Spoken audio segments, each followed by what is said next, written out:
The air in our family home was thick with betrayal, the kind that cuts deeper than any knife. My parents, Patricia and Michael Foster, stood in our living room, their words venomous, demanding I vanish from their lives forever, just for misplacing a single box of wedding decorations. As I walked out, slamming the door on my past, I realized this wasn't about a mistake. It was about a lifetime of being the daughter they never wanted.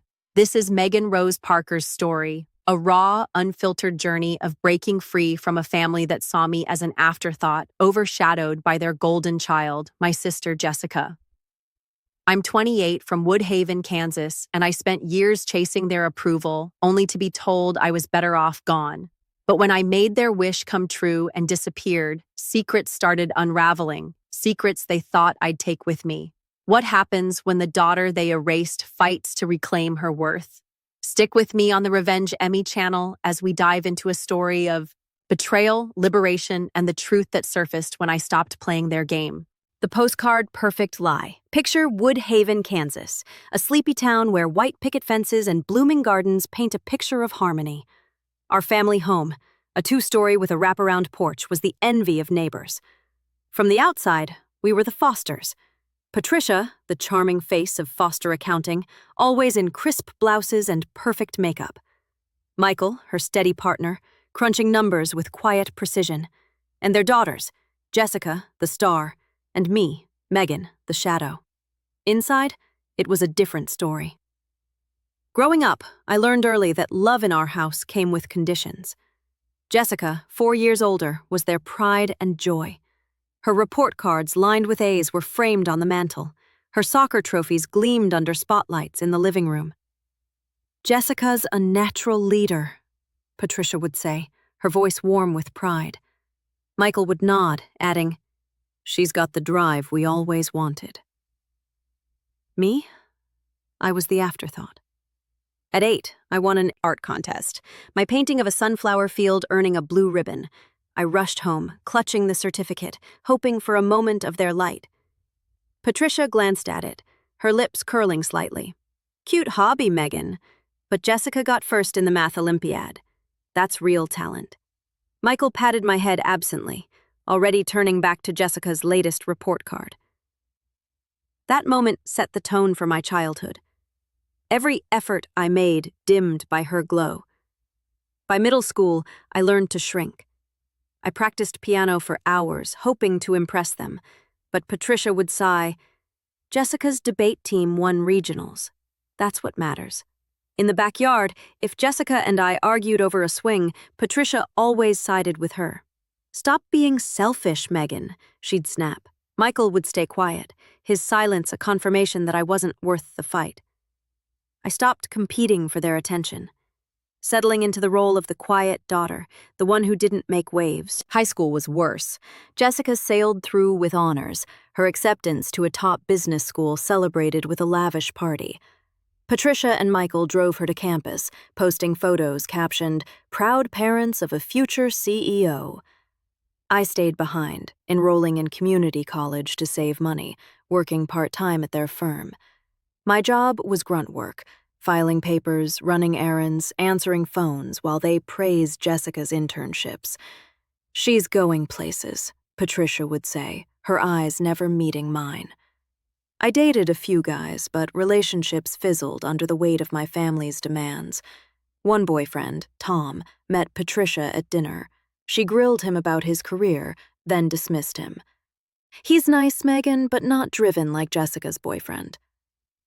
Tom broke up with me a week later, saying I was too tied to them. He wasn't wrong. The sacrifices they never saw. After college, I landed a marketing job at a small agency in Woodhaven. The pay was modest, but I was proud. Finally building something of my own. I rented an apartment 3 blocks from my parents' house, craving independence but staying close for them. That choice became a trap. Patricia's health started slipping, dizzy spells, then arthritis. She leaned on me, demanding I drive her to appointments, claiming I can't manage alone. Michael reinforced it, calling during my lunch breaks. "Family first, Megan." I turned down a dream job at a high-profile agency in Chicago to stay in Woodhaven, convincing myself loyalty would earn their love. When Patricia's arthritis worsened, I gave up my guest room for her recovery, working from my kitchen table while she called for water or blankets. Michael stopped by daily, thanking me vaguely, but it felt like duty, not gratitude. Jessica, now a corporate executive in the city, visited twice a year, staying in hotels. Her arrivals turned our house into a shrine to her success. Patricia would beam, asking about her promotions, while I cleared plates, invisible as always. I poured myself into Jessica's wedding, hoping it would bridge the gap. For months, I coordinated vendors, chose peonies because Jessica loved them, and designed place cards late into the night. I spent $2,000 of my savings on a sapphire necklace for her, imagining her smile when she saw it. I bought a navy dress Patricia wouldn't call tacky, practicing my smile to play the perfect sister. But every step was met with criticism. Jessica would have picked something more elegant, Patricia said of the catering menu. Michael sighed at the timeline. Your sister would have had this sorted weeks ago. The night before the final vendor meeting, I presented them with a wedding binder. Every contract, receipt, and timeline organized to perfection. Patricia flipped through it, her lips pursed. This is fine, but it's not up to Jessica's standards. Michael didn't even look, muttering, "Let's hope you don't drop the ball." Their words stung, but I clung to the hope that the wedding would change how they saw me. The day before Jessica's wedding, I was running on fumes. Coffee, adrenaline, and fading hope. I'd been up since dawn, finalizing the caterer's delivery and the DJ's playlist. My apartment was a chaos of checklists, but I thought I had it under control. I drove to my parents' house to drop off table centerpieces, delicate glass orbs I'd spent weeks sourcing. In my exhaustion, I realized I'd left one box at my apartment.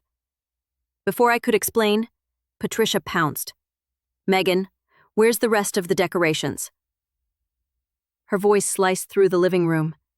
Michael looked up from his coffee, his face already hard. "I forgot one box," I said, my voice small. "I'll grab it now."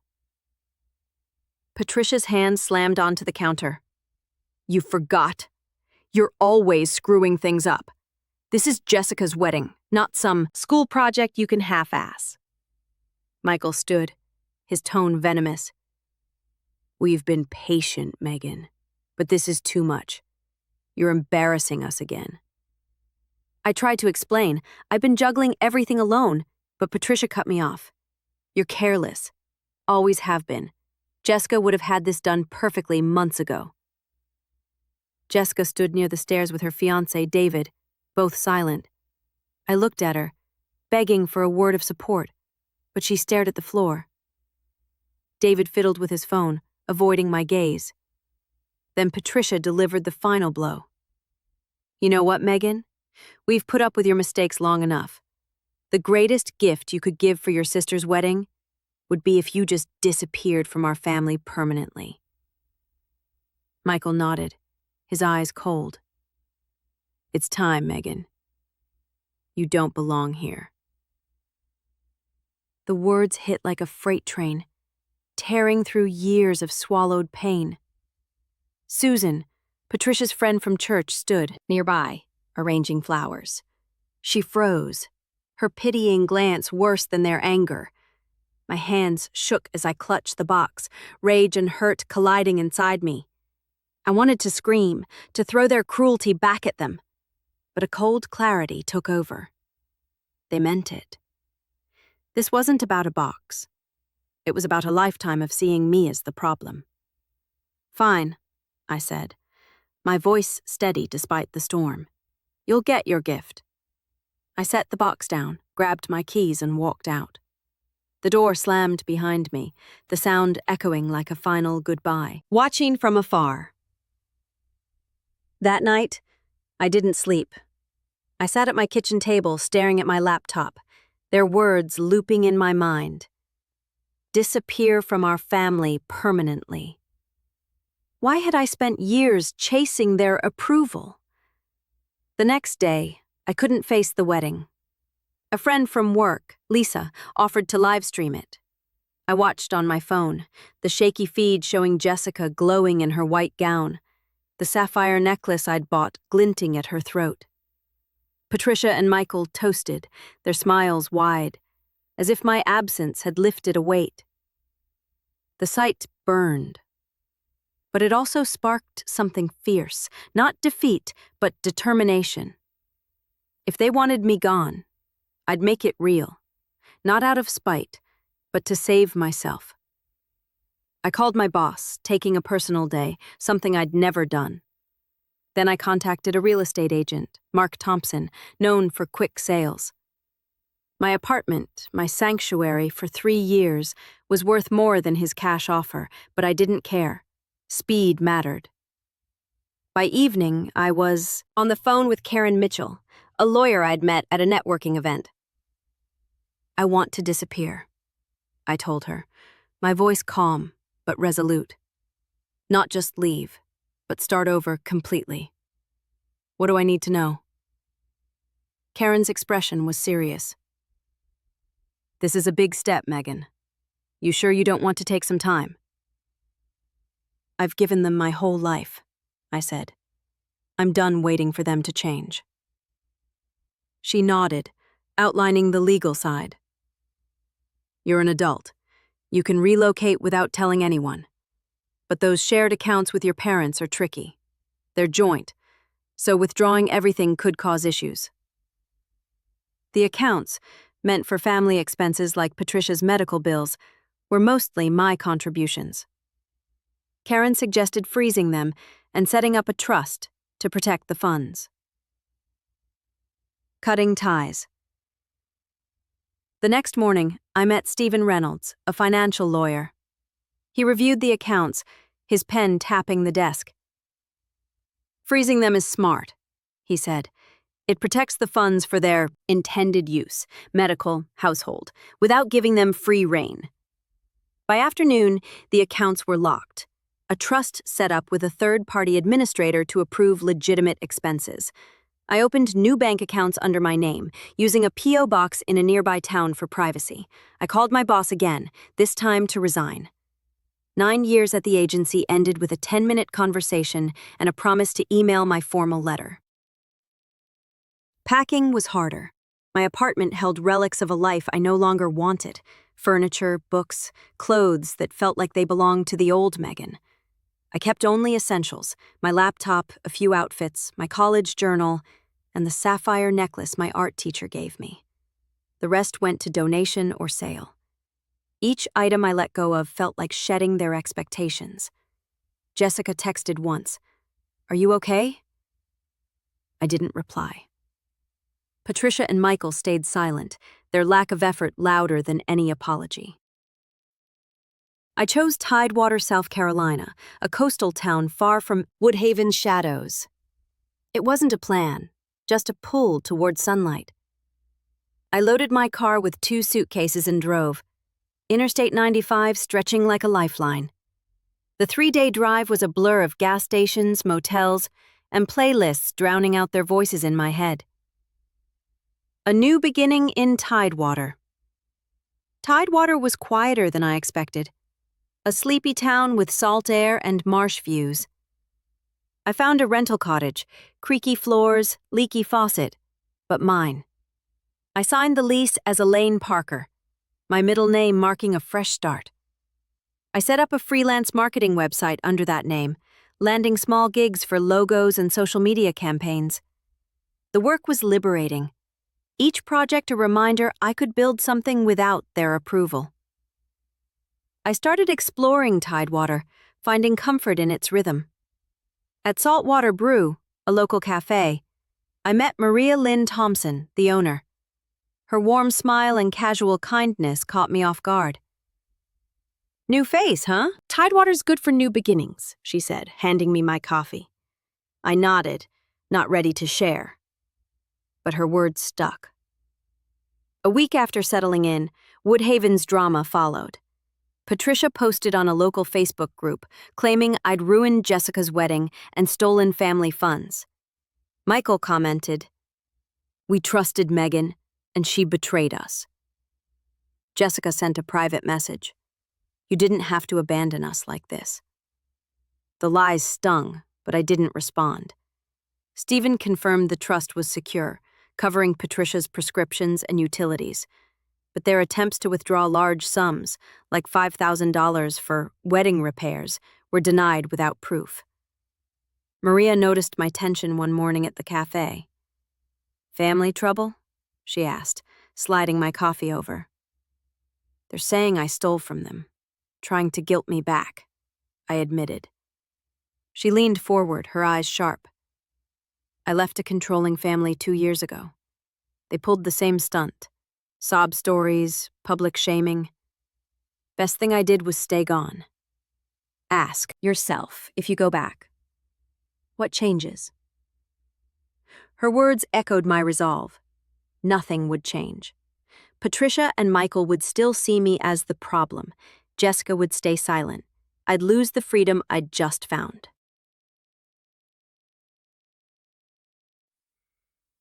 3 weeks into my new life, Patricia's voicemail came. "Megan, where are you? This isn't how family behaves." Michael texted, "Your mother's in the hospital. You need to come home." My heart lurched, but I called Stephen first.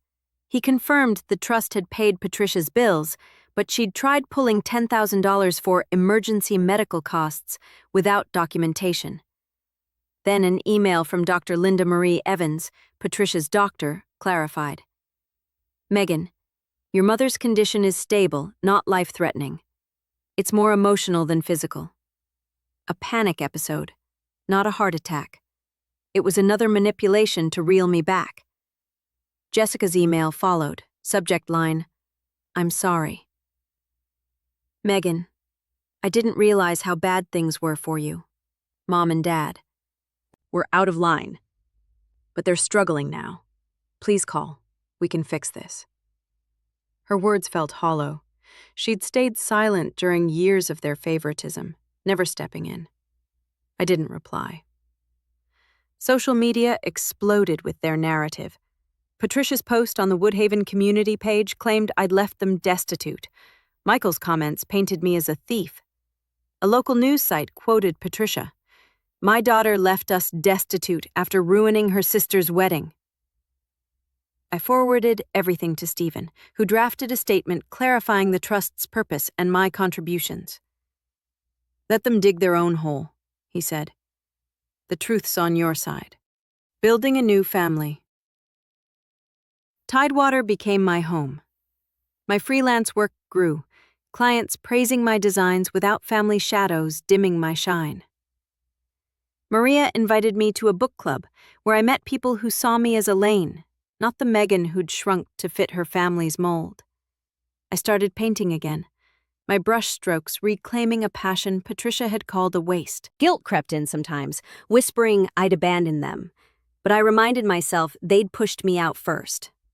One evening on my cottage porch, the marsh glowing under the sunset, I felt peace. Not the absence of pain, but the presence of possibility. I wasn't the daughter who failed anymore. I was Elaine, building a life where my worth wasn't negotiable. Patricia sent one last text. "Megan, we're family. Come home." I deleted it. Michael's silence continued. Jessica's final message, "I miss you," went unanswered. I wasn't cruel. I was done. The trust covered their needs, but their lies couldn't pull me back. I learned something vital. Loving yourself sometimes means walking away from those who hurt you, even if they're family. Putting your worth first isn't selfish. It's survival. I vanished not to punish them, but to save myself. And I'd do it again. This is Revenge Emmy, where we share raw stories of breaking free and finding your truth. If Megan's journey hit home, if you've ever had to walk away from a toxic bond to reclaim your worth, share your story in the comments below. What did you leave behind and what did you find? Your voice matters, and someone out there needs to hear it. Hit like, subscribe, and share this video to spread the truth. Sometimes the bravest choice is choosing yourself. Follow Revenge Emmy for more stories of resilience and redemption. Got questions about Megan's story or want to know what happened next? Drop them in the comments and we'll dive deeper on the Revenge Emmy channel. Let's keep the conversation going. Your thoughts could inspire someone else to break free. The lies spread like wildfire. Tidewater's marsh air was salty and sharp, a stark contrast to the suffocating tension of Woodhaven. 2 months into my new life, I was settling into the rhythm of my cottage, creaky floors, sticky windows, and all. My freelance marketing work as Elaine Parker was picking up, with clients from as far as Charleston praising my designs. I'd joined Maria's book club, where locals like Sarah Bennett, a retired teacher with a quick laugh, and Tom Reynolds, a fisherman with stories as big as the ocean, welcomed me without questions. For the first time, I felt like I belonged, not because of what I did for others, but because of who I was. But Woodhaven wasn't done with me. My old phone, tucked away in a drawer, buzzed with notifications from the Woodhaven Community Facebook group. Patricia's posts had escalated, each one a bolder lie.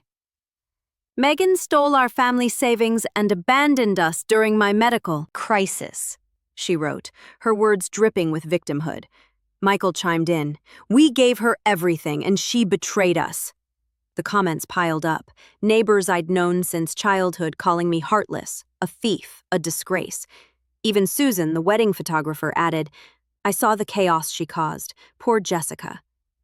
The accusations stung, but what hurt more was Jessica's silence. She'd sent that half-hearted I'm sorry email but never defended me publicly. I forwarded the posts to Stephen Reynolds, my financial lawyer. They're building a narrative, he said, his voice calm but firm. But the trust records are airtight. Every penny's accounted for. Your contributions covered Patricia's prescriptions, utilities, even her physical therapy. They've got no ground to stand on. I checked the trust portal myself. Their requests for cash, $3,000 for home repairs, $7,000 for wedding debt, were denied for lack of documentation. The trust had paid every legitimate bill, exposing their lies for what they were, a desperate grab for sympathy. I emailed Dr. Linda Marie Evans, Patricia's doctor, thanking her for the update on my mother's emotional hospital stay. The trust covers all legitimate expenses, I wrote. Please focus on her mental health. That's the real issue. Maria caught me staring at my laptop one morning at Saltwater Brew, the cafe's warm light softening the weight of the screen. Still letting them get to you? She asked, sliding a coffee over. I sighed, admitting, they're saying I left them destitute. It's all over Woodhaven's social media. Maria leaned on the counter, her eyes steady. I've seen this playbook. My ex-husband spread lies when I left, said I abandoned our kids. Truth was, he was the one who walked out. People believe what's loudest, not what's true. You've got the truth. Let them scream. Her words grounded me. I wasn't the villain, no matter how they painted me. But the lies were spreading, and I knew they'd try to pull me back into their orbit. The truth starts to surface. A week later, a new post appeared in the Woodhaven group. This time from Lisa, my friend who'd live-streamed Jessica's wedding. I've stayed quiet, but enough's enough, she wrote. Megan didn't steal anything. She set up a trust to cover her family's expenses, bills, medical costs, all of it. I saw how they treated her, always putting Jessica first, blaming Megan for everything. She left because they told her to disappear. Check the facts before you pile on. Lisa's post was a spark in dry grass. Comments flooded in, some defending me, others doubling down on Patricia's story. A few locals, old teachers, former co-workers, started asking questions. What trust? One wrote. If Megan paid for everything, why are they saying she stole? Another, from a neighbor named Carol, hit harder. Patricia's been telling everyone she's broke, but I saw her buy a new car last month. Something's not adding up. Stephen called that afternoon.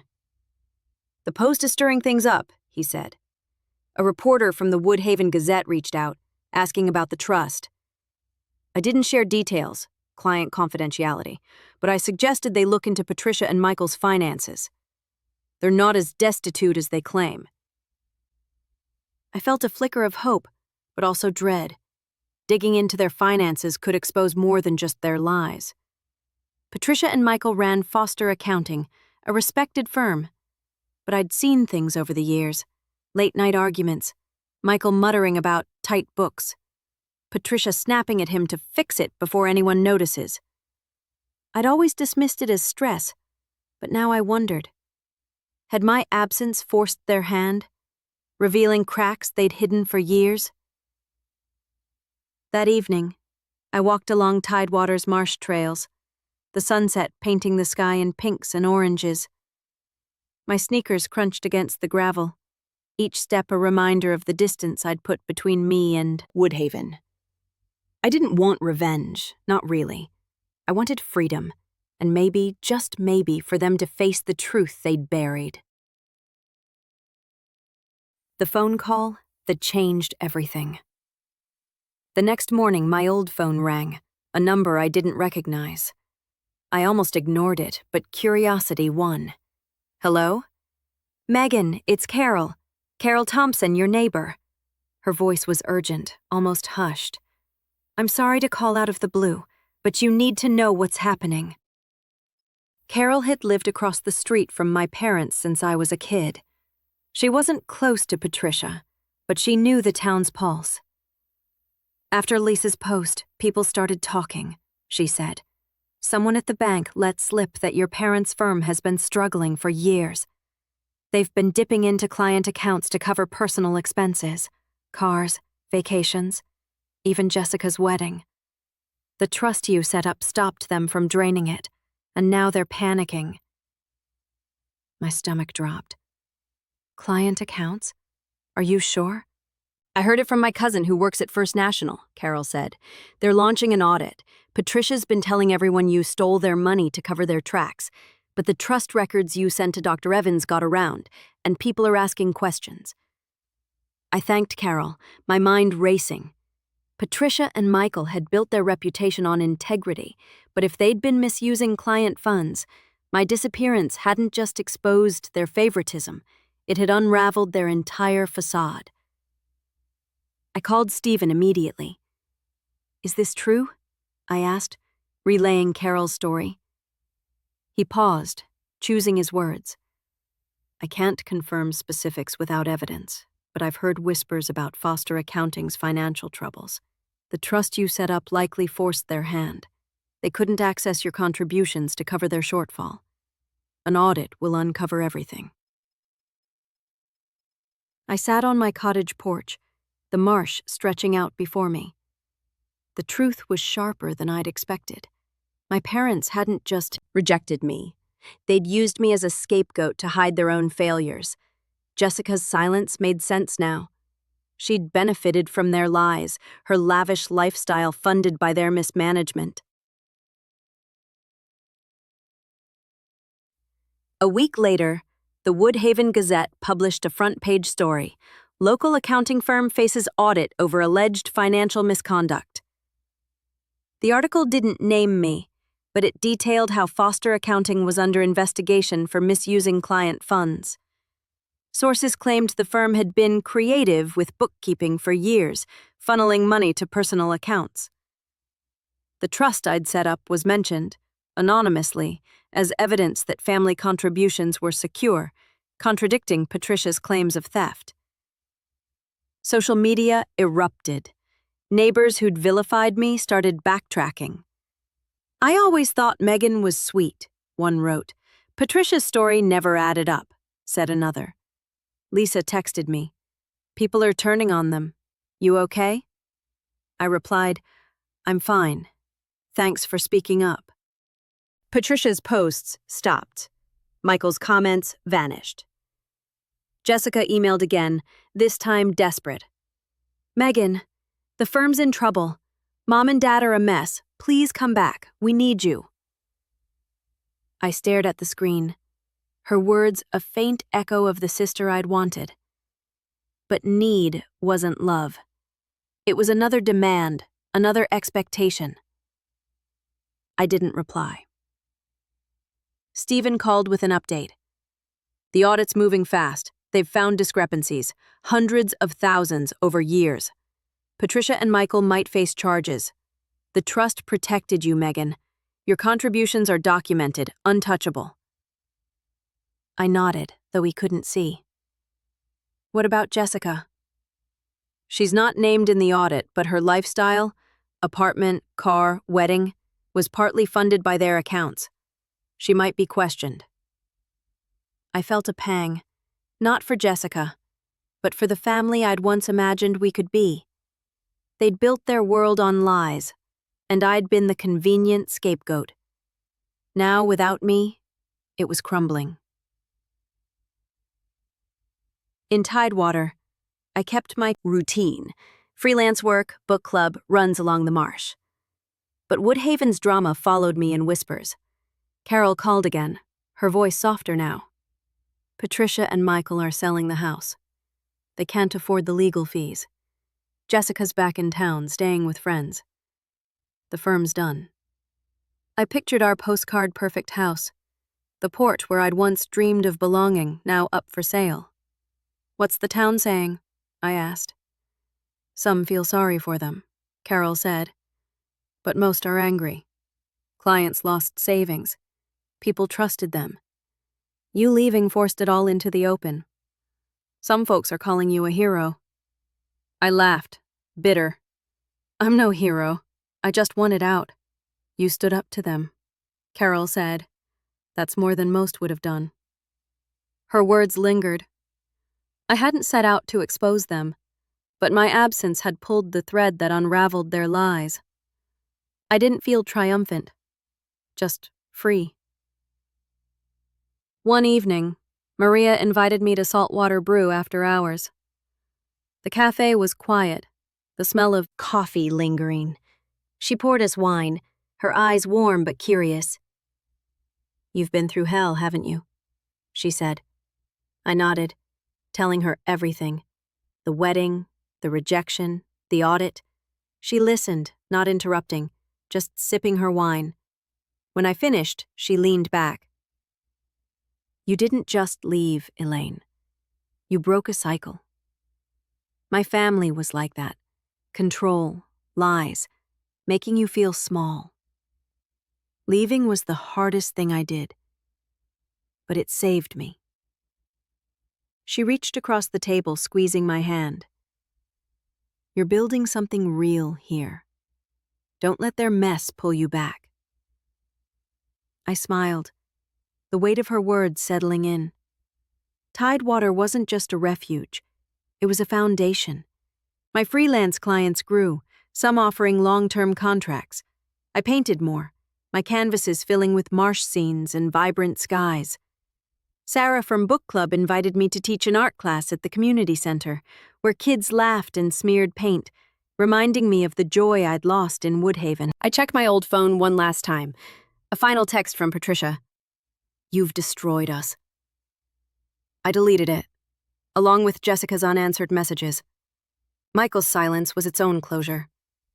The trust continued covering their bills, but I owed them nothing more. A year later.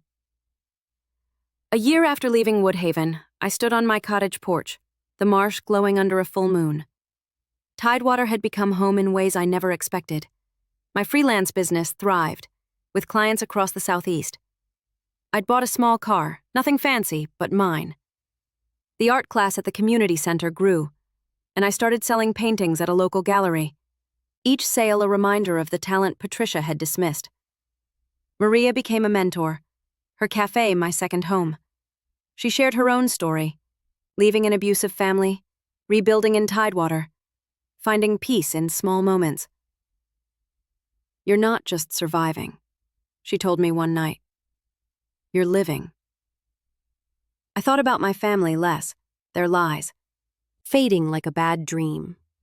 The Woodhaven Gazette reported that Foster accounting closed, Patricia and Michael facing charges for fraud. Jessica moved to a smaller apartment, her corporate job intact, but her reputation tied to their scandal. I didn't reach out. They'd made their choices, just as I'd made mine. The legacy I chose. One morning, I found a letter in my P.O. box, forwarded from Woodhaven. It was from Carol. Megan, I hope you're okay. I wanted you to know the town's different now. People talk about you, not as a villain, but as someone who stood up. You showed us family isn't about blood, it's about respect. Be well. I folded the letter, tucking it into my journal. I wasn't a hero, but I wasn't the shadow anymore. I was Elaine Parker, a woman who'd chosen her worth over their rejection. My family was Maria, Sarah, Tom, the people who saw me, not the role I played. I learned something vital. Family isn't defined by blood, but by those who choose to stand with you. Loving yourself means walking away from those who diminish you, even when it hurts. I disappeared to save myself, and in doing so, I found a life where I was enough. This is Revenge Emmy, where we share stories of breaking free and finding your truth.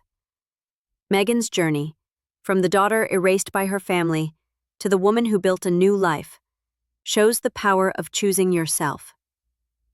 If you've ever had to walk away from toxic ties, share your story in the comments. What did you leave behind? And what did you find? Your voice can inspire someone else to take that first step. Hit like, subscribe, and share this video to spread the message. Your worth isn't negotiable. Got questions about Megan's story? Or curious about what's next for Elaine Parker? Drop them below, and we'll dive deeper on the Revenge Emmy channel. Let's keep telling the truth. Sometimes the bravest choice is to choose yourself. A letter from the past. 18 months into my life in Tidewater, South Carolina, I'd found a rhythm that felt like freedom. My freelance marketing business as Elaine Parker was thriving. Logos, social media campaigns, even a website for a Charleston bookstore that won a local award. The community center art class I taught twice a week filled my evenings with laughter and paint-splattered kids, reminding me of the joy Patricia had once called a waste of time. Maria's Cafe Saltwater Brew was my anchor, where I'd sip coffee and trade stories with locals who'd become my chosen family. But Woodhaven wasn't done with me. One crisp October morning, I checked my P.O. box and found a letter, yellowed and worn, forwarded from my old address. The handwriting was unfamiliar, slanted and precise, addressed to Megan Rose Foster. My heart skipped. Nobody in Tidewater knew me as Megan. I tore it open, expecting another plea from Patricia or Jessica. Instead, it was from someone I'd never heard of, Eleanor Marie Foster. Dear Megan, the letter began. I'm your grandmother, your father's mother. I've been trying to find you for years. I know about the trouble with Patricia and Michael, and I'm sorry for what they've put you through. There's something you need to know, something they kept from you. Please call me. A phone number followed, along with an address in Topeka, Kansas, just an hour from Woodhaven. I stood frozen in the post office, the letter trembling in my hands. A grandmother? Michael had always said his parents died before I was born. Patricia never mentioned them, dismissing family history as irrelevant. I'd grown up believing I had no extended family, just the four of us in our suffocating bubble. Who was Eleanor? And why was she reaching out now? I drove back to my cottage, the letter on the passenger seat like a ticking bomb. Part of me wanted to burn it, to keep Woodhaven's ghosts buried. But curiosity and a nagging need for answers won out. I called Maria, my voice shaky. I got a letter from someone claiming to be my grandmother. I don't know what to do. Maria met me at the cafe, her eyes scanning the letter. This could be a scam, she said, practical as always. But it could also be real. You've already cut ties with your parents. What's the harm in a phone call?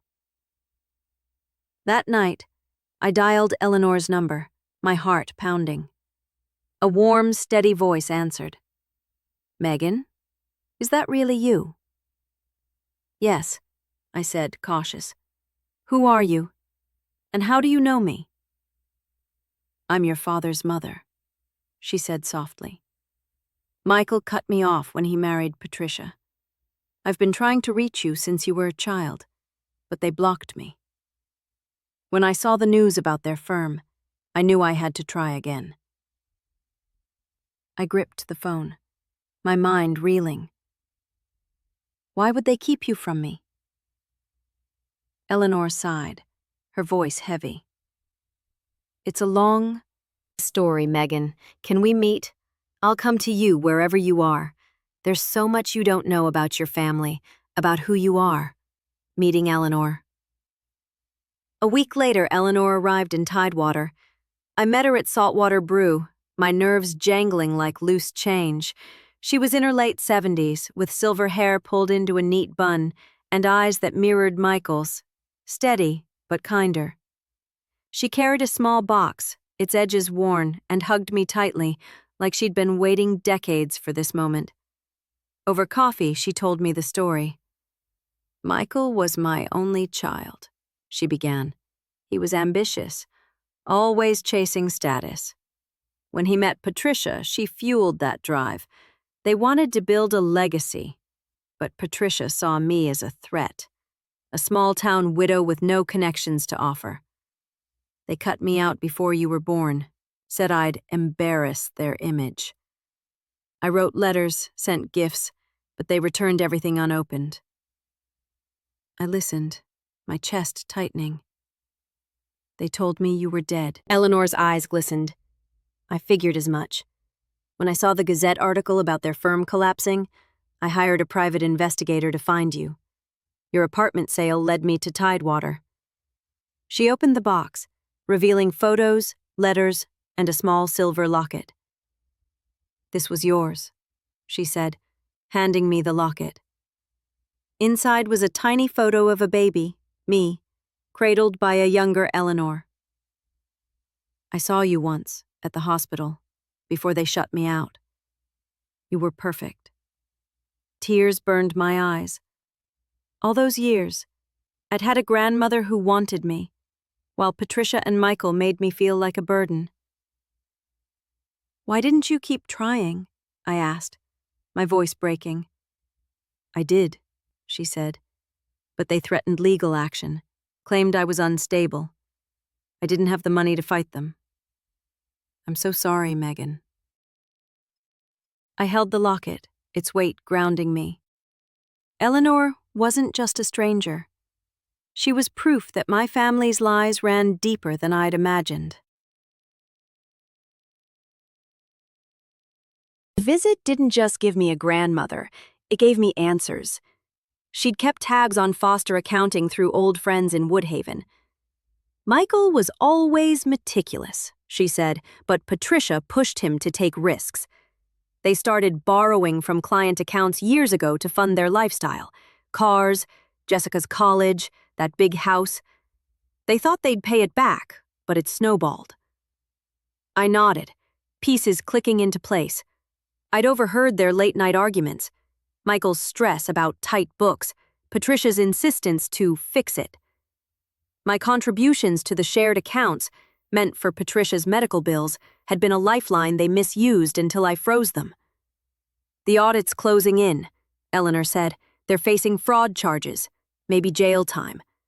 Jessica's not implicated, but her silence protected them for years." I thought of Jessica's emails, her half-apologies. She'd known about their financial games, benefiting from the cars and vacations they funded. Her silence wasn't just indifference, it was complicity. The confrontation. A month later, Jessica showed up in Tidewater. I was at the community center, cleaning paintbrushes after an art class, when Maria called. "Someone's here asking for Elaine Parker. Says she's your sister." My stomach twisted. I hadn't seen Jessica since the wedding livestream. her glowing smile a knife in my chest. I met her at Saltwater Brew, where she sat, polished as ever in a tailored blazer, her sapphire necklace, my gift, glinting at her throat. "Megan," she said, standing, "I've been looking for you." "It's Elaine now," I said, my voice steady. "What do you want?" She flinched, then softened. "I messed up. I should have stood up for you. Mom and Dad, they're falling apart. The firm's gone, the house is sold, and they're blaming you. I know it's not fair." "Not fair?" I laughed, sharp. "You stood there while they told me to disappear. You wore the necklace I bought while toasting." "Without me. And you knew about the firm, didn't you? The client accounts, the lies." Her face paled. "I suspected, but I didn't know details. I was focused on my career, my life. Your life," I cut in, "built on their fraud. You let me be the scapegoat." "I'm sorry," she whispered, tears welling. "I want to fix this. You're my sister." I shook my head. "You don't get to claim that now. I needed a sister in Woodhaven, not here, when your world's crumbling." Jessica left, her shoulders slumped. I didn't feel triumph, just closure. She wasn't my family anymore. My family was Eleanor, Maria, the kids in my art class, the clients who valued my work. A new foundation Eleanor visited monthly, each trip stitching together the family I'd lost. She shared stories of Michael as a boy, his dreams before Patricia's ambition consumed him. I showed her my paintings, and she hung one, a marsh sunset, in her Topeka living room. "You've got his heart," she said, smiling. "He'd be proud." My freelance business grew, landing a contract with a Charleston ad agency. I bought a small house in Tidewater, its porch overlooking the marsh. Maria helped me paint the walls, joking, "This is your castle, Elaine. No one can take it." The Woodhaven Gazette reported Patricia and Michael's conviction. 2 years for fraud, their assets seized. Jessica moved to Denver, starting over with a smaller job. I didn't reach out. The trust continued covering Patricia's medical needs, but I was done carrying their weight. 2 years after leaving Woodhaven, I stood in my gallery show, my paintings lining the walls of Tidewater's Art Center. Locals mingled, praising my work. Eleanor was there, her locket around my neck. Maria raised a glass, toasting, "To Elaine, who turned shadows into light." I'd learned that family isn't blood. It's the people who see you, who choose you. Patricia and Michael's lies had crumbled, but I'd built something stronger. I wasn't Megan, the afterthought anymore. I was Elaine, a woman who'd chosen her worth and found a home in the light. This is Revenge, Emmy, where we tell raw stories of breaking free and finding truth. Elaine's journey, from a rejected daughter to a woman who uncovered her family's secrets and built a new life, shows the power of reclaiming your story. If you've ever found family in unexpected places or walked away to find your worth, share your experience in the comments. Your story could light the way for someone else. Hit like, subscribe, and share this video to spread the truth. You don't have to stay where you're not valued. Got questions about Elaine's story or what's next for her in Tidewater? Drop them below, and we'll dive deeper on the Revenge Emmy channel. Let's keep the conversation alive. Your voice matters. 3 years after slamming the door on my old life in Woodhaven, Tidewater had woven itself into my soul like the salt in the air. Inescapable, invigorating, and utterly mine. My small house on the marsh edge was no longer just a rental. I'd bought it outright, with savings from my thriving freelance business. Elaine Parker Designs had grown from small gigs to a full-fledged agency, with a team of 2 remote assistants handling everything from social media overhauls for local businesses to branding for Charleston startups. The art gallery where I sold my paintings had featured me in a solo show, and the community center classes had expanded to include adult workshops, where folks like Sarah Bennett shared their own stories over canvases splashed with color. Eleanor, my grandmother, had become a fixture in my world. Her monthly visits from Topeka turned into extended stays, her silver hair catching the coastal breeze as we walked the trails, swapping tales of the past. She'd filled in so many gaps: Michael's childhood dreams of being an artist, crushed by his own father's expectations, mirroring how he'd later dismissed mine. He became what he hated, Eleanor said one afternoon, as we sipped tea on my porch. But you broke the cycle, Elaine. You chose differently. One crisp fall day, Eleanor arrived unannounced, her old station wagon packed with more than her usual suitcase. She carried a weathered leather trunk, its brass locks glinting in the sunlight. "I've been holding on to this for too long," she said, setting it down in my living room. "It's time you had it." I knelt beside her, my fingers tracing the trunk's edges. "What is it?" "Your inheritance," she replied, her voice soft but firm. "Not money, though there's some of that too. But stories, keepsakes, things Michael left behind when he cut me out. And something else. Something Patricia and Michael never knew about." She unlocked the trunk, revealing stacks of yellowed letters, photo albums, and a small wooden box. I opened the box first, finding a stack of legal documents. My eyes widened as I read the top one. A deed to a small property in Topeka, Eleanor's childhood home, valued at over $200,000. "It's yours now," she said. "I updated my will after we reconnected. But there's more." Buried beneath was a savings account statement in my name, started the day I was born. "I set this up secretly," Eleanor explained. "Michael didn't know. I added to it every year, hoping one day you'd find me. It's not a fortune, about $50,000. But it's yours, free and clear." Tears blurred my vision. All those years, while Patricia and Michael made me feel like a financial burden, Eleanor had been building a safety net for me. "Why didn't you tell me sooner?" I asked, hugging her tight. "I wanted you to build your life first," she said, stroking my hair. "To know you could stand on your own. Now, it's just a bonus." The inheritance wasn't just material. It was validation. Patricia and Michael had stolen from clients to fund their facade, but Eleanor had given selflessly, proving love didn't come with strings. The final echo from Woodhaven. News from Woodhaven trickled in like a fading radio signal. Carol Thompson, my old neighbor, emailed updates.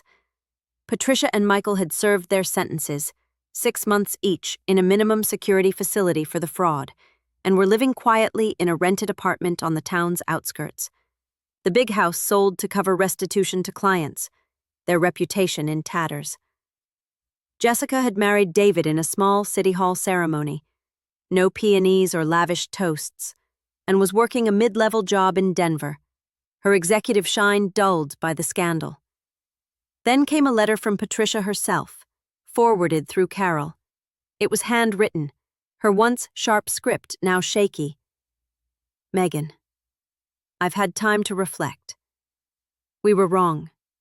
About everything.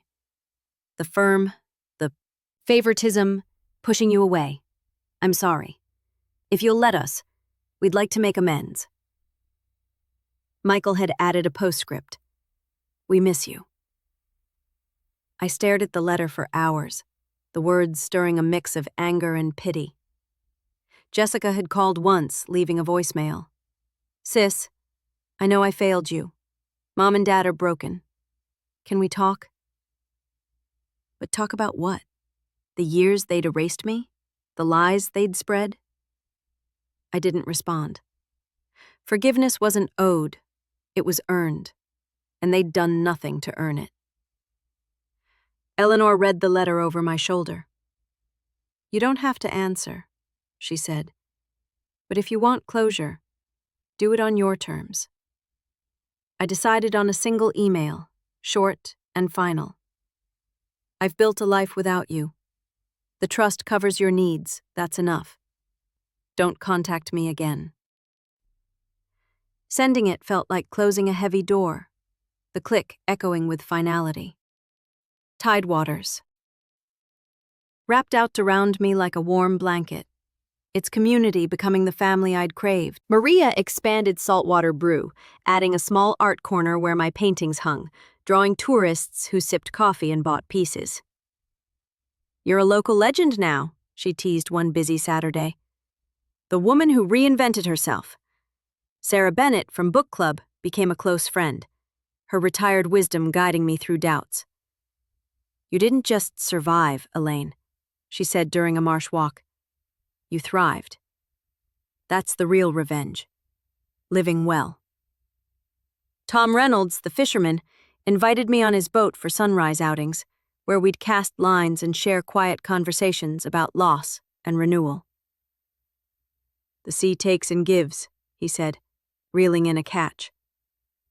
"You let go of the bad, keep the good." My art evolved, too. Bold abstracts of marshes and skies, selling online and in galleries. One piece, Shadows to Light, won a regional award, its swirling colors capturing my journey.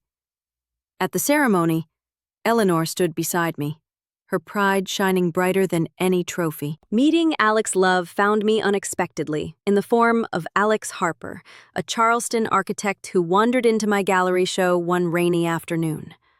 Tall, with kind eyes and a laugh that filled rooms, he bought Shadows to Light on the spot. "This speaks to me," he said, handing over his card.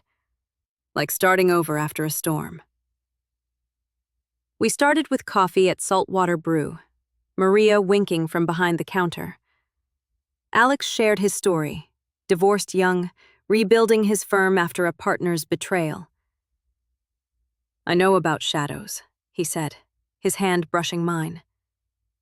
"But light's better shared." Our dates turned into weekends. Marsh kayaking, Charleston dinners, quiet nights on my porch. He met Eleanor, charming her with stories of his Midwestern roots. "He's a keeper," she whispered after their first dinner. 6 months in, Alex proposed on a sunrise boat trip with Tom. Kneeling on the deck, ring in hand, he said, "Elaine, you've shown me what real strength looks like. Will you build a life with me?" Tears mixed with the salt air as I said yes. Planning without shadows. Our wedding was nothing like Jessica's. No drama, no demands, just us. We chose a simple marshside ceremony, with Maria as my maid of honor, Sarah walking me down the aisle, and Eleanor beaming from the front row. Tom officiated, his fisherman's wisdom adding heart to the vows. I wore a flowing white dress, the sapphire locket from Eleanor around my neck.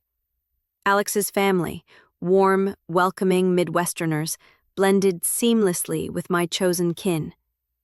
No peonies, just wildflowers from the marsh. The reception at Saltwater Brew featured local seafood, laughter, and a toast from Eleanor. "To Elaine and Alex, may your light always outshine the shadows." Woodhaven didn't cast a shadow. I didn't invite them, and they didn't reach out. The day was mine, pure and untainted. A new beginning. Our honeymoon in the Carolinas was a blur of beaches and quiet talks about the future. A house, expansion, maybe kids, always art and architecture blending our worlds. Back in Tidewater, life flourished. My business partnered with Alex's firm, creating branded spaces for clients. Eleanor moved closer, buying a cottage nearby, her presence a daily gift. Years passed, and Woodhaven faded to a distant memory. Patricia and Michael aged quietly, their attempts at contact ceasing. Jessica remarried, her life stable but separate. I didn't hate them. I pitied them. Their world built on sand while mine stood on rock. Passing the torch. 5. Years on, Tidewater hummed with my legacy. Elaine Parker Designs employed 10, mentoring young artists and marketers. The community center named an art wing after me, where I taught free classes for kids from tough homes. You give them what I never had, Eleanor said, watching a session. Alex and I welcomed our daughter, Rose, named for my middle name, a nod to roots reclaimed. She grew with stories of resilience, her tiny hands painting beside mine. "Mommy's a hero," she'd say, echoing Carol's words. Eleanor passed peacefully at 85. Her trunk of memories now mine to share with Rose. In her will, she left everything to us, her final gift sealing the bond we'd forged. A decade after leaving, I visited Woodhaven for closure, not confrontation. The old house stood, repainted by new owners. Patricia and Michael had moved to assisted living, their health failing. Jessica lived nearby, a mother herself. I didn't see them, just drove by, the town a ghost of what it was. Back in Tidewater, I burned Patricia's old letter, the ashes scattering on the marsh wind. The shadows were gone. The light endures.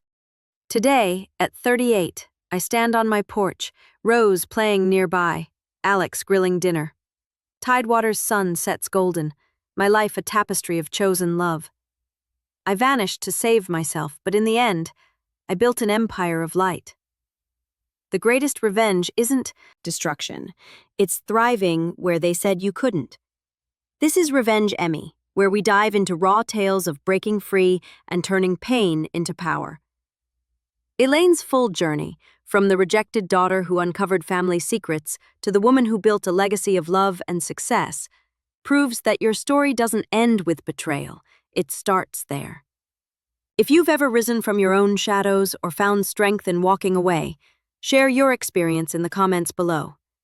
What was your breaking point, and what light did you find on the other side? Your words could inspire someone still in the dark. Hit like, subscribe to Revenge Emmy for more stories of resilience, and share this video to remind others, you hold the power to rewrite your ending. Got questions about Elaine's story, like how she balanced business and family, or what became of Woodhaven's fallout? Drop them in the comments and we'll explore them on Revenge Emmy. Let's keep building this community. Your voice is the next chapter.